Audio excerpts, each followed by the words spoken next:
Hello दोस्तों, अगर आप लोगों को नहीं पता है कि पुरानी मिट्टी को दोबारा से रिचार्ज कैसे करते हैं, क्योंकि पुरानी मिट्टी में जो है मिनरल्स खनिज पदार्थ जो है वो ख़त्म हो जाते हैं पौधा उगने के बाद, तो इसको दोबारा से रिचार्ज करना होता है। क्योंकि नई नई मिट्टी तो हम कहीं से ला नहीं सकती, तो उसी को पुरानी मिट्टी को रिचार्ज करना पड़ता है। तो करना क्या होता है, जिस दिन आपके यहाँ पर अच्छी धूप खिल रही हो, जिस समय उस समय आप ये काम करें तो ज़्यादा बेहतर रहेगा। तो आपको पुरानी मिट्टी को निकाल लेना है गमले से पूरा बाहर, और इसको जो है ये ठोस गुट्टा जो बन चुका है इसको तोड़ लेना है बारीक बारीक इस तरह से। अब आपको कुछ नहीं करना है, इसको एक हफ्ते के लिए ऐसा ही पड़ा छोड़ देना है, जहाँ धूप में इस तरह ऐसे ही पड़ा छोड़ देना है। तो एक हफ्ते बाद हम वापस से आ चुके हैं, तो देखते हैं कि पूरी मिट्टी एकदम करारी सूख चुकी है, आप देख सकते हैं। अब आपको करना क्या है, इसमें गोबर की जो खाद होती है वो मिलानी है। अच्छा, कुछ लोग ऐसी गलती भी कर देते हैं कि गोबर की खाद को वो ताज़ा ताज़ा गोबर समझ लेते हैं, जैसे कि भैंस का ताज़ा गोबर लेकर के भी मिला देते हैं। इससे आपकी मिट्टी पूरी तरह से बर्बाद हो जाती है, ख़राब हो जाती है। आपको हमेशा इस बात का ध्यान रखना होता है कि गोबर जब भी आप लेकर के डालें तो वो कंपोस्ट हो चुका हो, डिकम्पोस्ट पूरी तरह से हो चुका हो, जिससे कि गोबर के अंदर जो अमोनिया होती है वो निकल जाती है। अब इसके बाद आपको करना क्या है, कुछ खाद होती हैं, ये सरसों की खली है, ये डीएपी है। तो डीएपी का तो हम यूज़ बिल्कुल भी करते नहीं हैं, क्योंकि हम करते हैं जैविक खेती, बिल्कुल मतलब कि पौधे उगाते हैं। तो और ये हमारे पास पोटाश। तो सबसे पहले आपको सरसों की खली ले लेनी है। एक बात का आपको ध्यान रखना है कि अगर गर्मियों का टाइम चल रहा है तो आपको सरसों की खली का उपयोग कम करना है, क्योंकि सरसों जो होती है वो फ्रेंड्स काफ़ी गर्म होती है। तो सरसों का इस्तेमाल सर्दियों के मौसम में किया जाता है।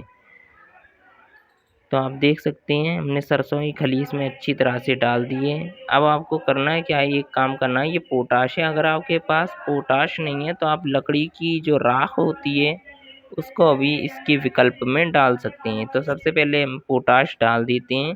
इससे होता क्या है कि जो मिट्टी में फंगस बैक्टीरिया होते हैं वो समाप्त हो जाते हैं। अब आपको इसमें पानी डाल देना है पूरी मिट्टी में, और 2 से 3 दिन के लिए फिर से छोड़ देना है धूप में। क्योंकि क्या है कि जो रिएक्शन होनी होती है जो इतनी खाद की, वो सब हो जाती है, मिट्टी ठंडी हो जाती है बिल्कुल। तो अब हम लेकर के आ गए हैं पूरी मिट्टी। अब हम इसमें थोड़ी सी लकड़ी की राख जो होती है वो भी मिला देंगे, क्योंकि लकड़ी की राख जो है बिल्कुल एंटी फंगस होती है। इससे फंगस लगने का जो नए पौधे में डर ख़त्म हो जाता है। अब हम आपको पौधा लगाना भी इसी वीडियो में सिखा देते हैं, क्योंकि कई लोग पौधे लगाते गलत तरीके से हैं, इसलिए भी उनके पौधे नहीं उगते हैं। मिट्टी तो अच्छी होती है उनकी, लेकिन उनके पौधे लगाने का तरीका गलत होता है, जिससे पौधा उगता नहीं है।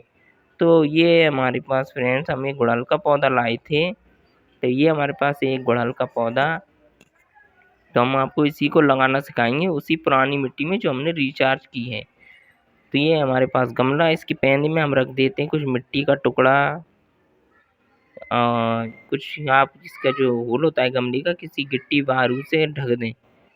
उसके बाद आपको कुछ पत्तों की लेयर गमले के नीचे बिछा देनी है, पत्तों की, लकड़ियों की, डंडियों की, वो लेयर आपको एक बिछा देनी है। इसके बाद आपको क्या करना है, गोबर की खाद पैनी में लगा देनी है डायरेक्ट।